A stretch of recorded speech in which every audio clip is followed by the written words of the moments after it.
күйеуім жұмыста болған кезде қайнатаммен болып қойдым деп қызылордалық келіншек өзінің өмірінде болып жатқан оқиғасымен бөлісті. Видеоны бастамас бұрын қазақша арнаға тіркеліп, лайк басып, комментарийге бұл келіншекке ақыл кеңестеріңізді қалдырып кетіңіздер. Әңгімемізді соңына дейін тыңдаңыздар.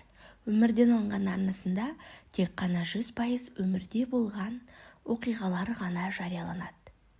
Қанша адам болса, сонша түрлі тағдыр бар. Мен келіншекпін. Жасым 23-те. Кішкентай ғана қызым бар. 7 айлық. Қызым болғанына қарамастан, мен жарты күнге жұмысқа шықтым. Қызылорда қаласында тұрамын. Күйеуім вахтада үйленгеннен бері жұмыс жасайды. Батысқа 90 күнге жұмысқа кетеді. 90 күн жұмыс жасайды, сондағы 30 күн ғана демалады. Қайнатам бар үйде, жасы 49-да.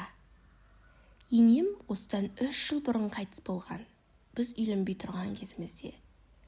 Бір қайнағам және күйеуім, үйде 2 бала ғана. Қайнағам да күйеуімен бірге сол бір вахтада жұмыс жасайды. Негізі екеулерінде график 2 түрлі болатын. Күйеуім барған кезде қайнағам кететін, екеуі алмасып барып отыратын араларына 2 ай салып.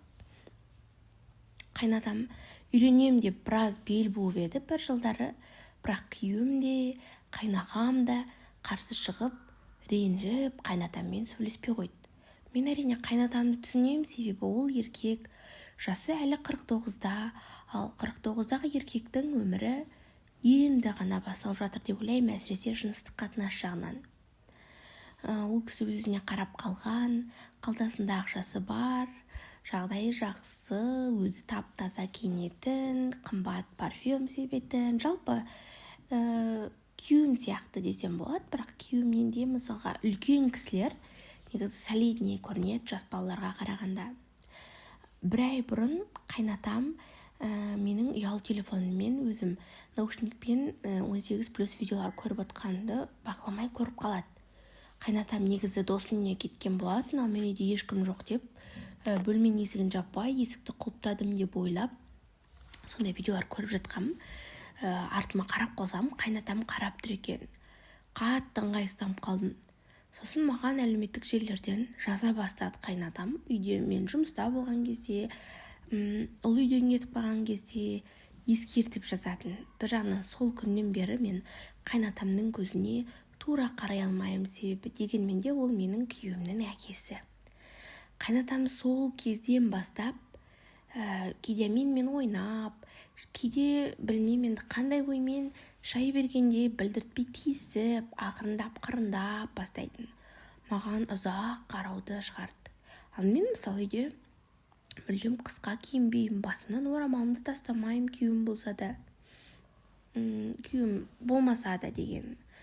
Күйеуім вахтада болғасын, тем более қайнатам маған басқа көзқараспен қарап бастады. Өзім басында шошыдым, кейін үйрене бастадым.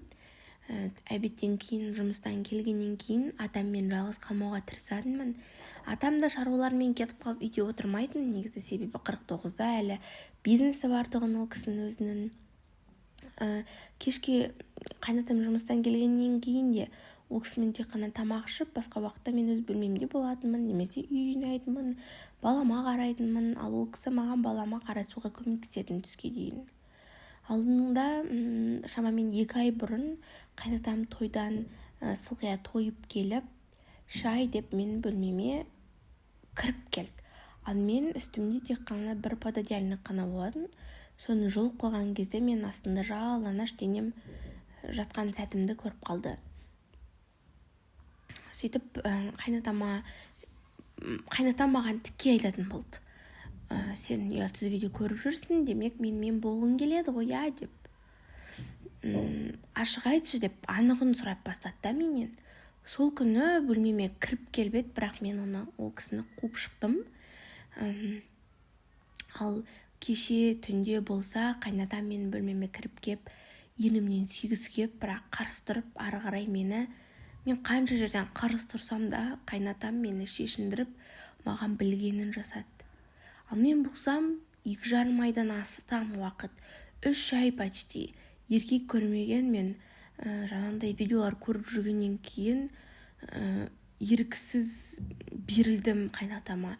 Білмеймін қалай болғанын, бірақ мен тіпті сол сәтте қайнатам бөлмеме кірмей тұрған кезде де сондай видео көріп жаттым да, кәдімгі сол сезімге беріліп, әлі күйеуімді елестеттім ба, қалай болғанын білмеймін. Ұйқылы болдым ба, енді әрине болған нәрсеге қанша оправдание айтсаң да мен өзімді ақтап ала алмаймын, бірақ папа қойыңыз деп едім, мені тыңдамай жарты сағаттан астам уақыт мені қинады.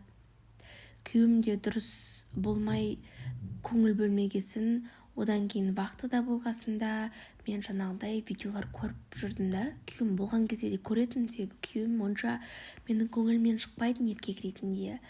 Сөйтіп маған қиын тиіп жүрген, денем бір босап қайнатаммен қосылғаннан кейін стрессімнің барлығын жіберіп, депрессиядан шығып, кәдімгідей бір жеңілдеп қалдым. Атам ақырындап мені сөзбен үйретіп, түбі әйтеуір осындайға жеткізу үшін атам мені біраз уақыт дайындады.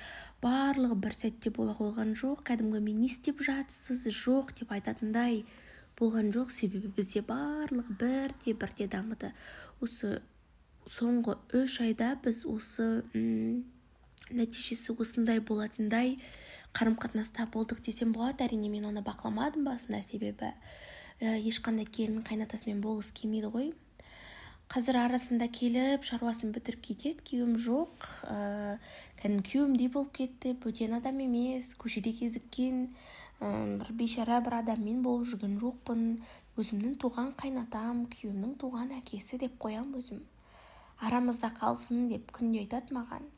Бір мысалы қайнатаңа болсын, қайнағаңа болсын, бір бергеннен кейін бетің ашылады екен негізі.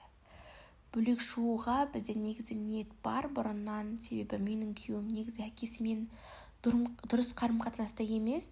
Сол бөлек шыққасын мына қарым-қатынасымыз бітетін шығар деп ойлаймын өзім. Бірақ атам маған қатты бауыр басып қалды.